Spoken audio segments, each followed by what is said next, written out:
क्या आप haunted nightmare की घटनाओं में विश्वास करते हैं? क्या आपने कभी सोचा है कि आपके डरावने सपने सच का आकार भी ले सकते हैं? सपने में कभी आपका सामना प्रेत आत्माओं से हुआ है? और क्या उन सपनों के जरिए भी प्रेत आत्माओं ने आपसे संपर्क किया है? तो आज हम आपको एक ऐसी ही कहानी से रूबरू करवाने वाले हैं जिसे सुनकर एक बार के लिए आप भी सोच में पड़ जाएंगे। ये कहानी आज हम आपको बताने वाले हैं, उसमें कुछ ऐसी ही घटनाओं की चर्चा है जहां एक हंसती खेलती बच्ची की लाइफ अचानक से एक भयानक रूप ले लेती है। एक ऐसा रूप जिसकी कल्पना ना कभी उसने ना उसके अपने माँ बाप ने की होगी। तो आइए जानते हैं कि क्यों हुआ, क्या हुआ, कैसे हुआ। स्लीप पैरालिसिस के पहले भाग में आपका स्वागत है। प्रेरणा ने कभी भी अपनी जिंदगी में ये नहीं सोचा होगा कि उस एक कब्रिस्तान की मौजूदगी की वजह से उसकी जिंदगी में उथल पुथल आ जाएगी। रातों में देर तक जागना और आंख बंद होते ही किसी की मौजूदगी का एहसास उसकी जिंदगी तबाह कर चुका था। पर प्रेरणा कहती भी तो किसे कि उसके साथ क्या हो रहा है। अपने माँ बाप को सब कुछ बताने का सिर्फ एक मतलब था कि वो ये सब बर्दाश्त नहीं कर पाते।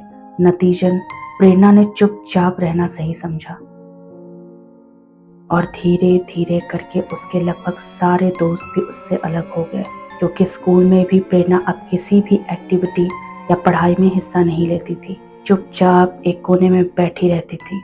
कई बार लोगों ने उसे उस ग्रेवयार्ड के अंदर भी खड़े देखा था जहां वो एक कबर को लगातार घूरती रहती थी। एक बार वहां पास की दुकान में कुछ खरीद रही एक औरत ने उसे वहां ऐसे करते देखा और उसने उससे पूछा कि वो वहां क्यों खड़ी है। जवाब में प्रेरणा ने जब अपना मुंह उसके तरफ घुमाया, वो औरत उसे देखकर पूरी तरह डर गई। प्रेरणा बिल्कुल पतली हुई दिख रही थी, उसकी आंखें सफेद थीं और वो बहुत गुस्से में थी। ये देखते ही उस औरत ने उसका हाथ पकड़ा और उसे कहा कि क्या हुआ है तुम्हें। और उसके इतना कहते ही प्रेरणा नॉर्मल हो जाती है और बेहोश होकर गिर जाती है। जब प्रेरणा अपनी आंख बंद करती है बेहोशी की हालत में, उसको एक छोटी बच्ची दिखती है जो ठीक उसके ऊपर बैठी होती है और उसका चेहरा बिल्कुल सफेद, आंखें लाल और उसके चेहरे पर एक डेमोनिक स्माइल होती है। प्रेरणा उससे पूछती है, कौन हो तुम और मेरे पीछे क्यों पड़ी हो? इसके जवाब में वो बच्ची कहती है, मेरा नाम लूसी है और मुझे तुमसे कुछ चाहिए। पर क्या चाहिए तुम्हें मुझसे? तुम्हारी आत्मा। लूसी की ऐसी बातें सुनकर प्रेरणा डर से कांपने लगती है और वो अपनी आंखें भी नहीं खोल पाती, ना ही हिल पाती है। इधर उसको इस हालत में देखकर उसके माँ बाप उसको हॉस्पिटल ले जाते हैं और डॉक्टर बताते हैं कि उसको बस बुखार है। प्रेरणा के माँ बाप उसको घर लाते हैं और उसी दिन रात में वो औरत उनके घर आती है जो उस वक्त ग्रेवयार्ड में प्रेरणा से मिली थी। वो उन्हें बताती है कि 2 साल पहले उसकी बेटी की मौत हो गई थी उसी स्कूल के सामने एक गाड़ी के नीचे आकर, और वो स्कूल ठीक उस ग्रेवयार्ड के सामने था।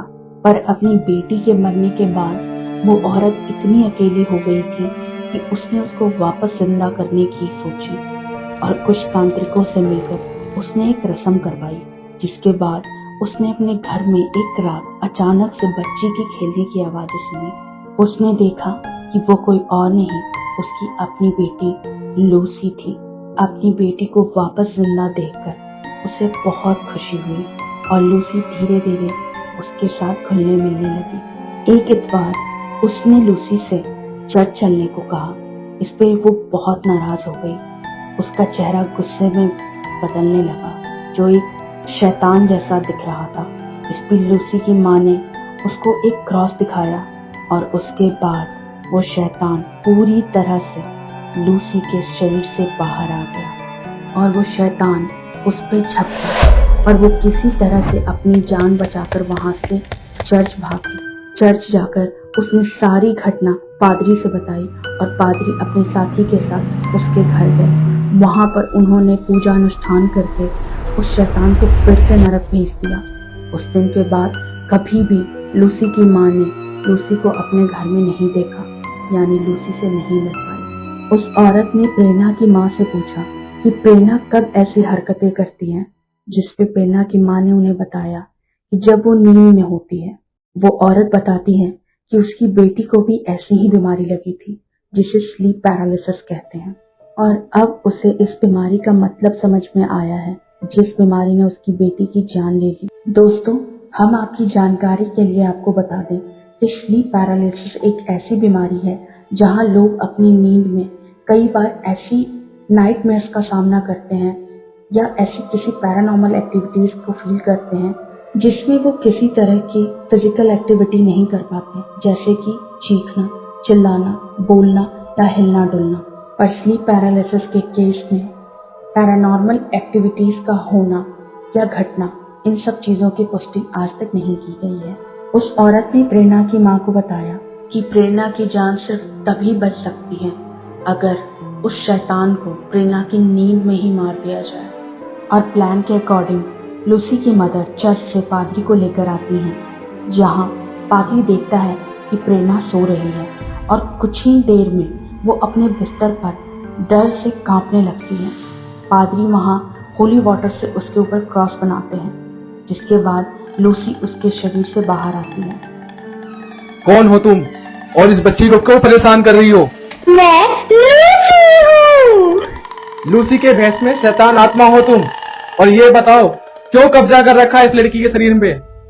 इसकी आत्मा चाहिए मुझे, सिर्फ इसकी आत्मा और कुछ नहीं। तुझे बस नर्क मिलेगा और कुछ नहीं। मैं तुझे हुक्म देता हूँ, अभी निकल जा इसके शरीर से। इतना कहकर पादरी उस पे होली वाटर डालते हैं और एक्सॉर्सिज्म करते हैं, और लूसी बहुत ही भयानक चीख के साथ गायब हो जाती है।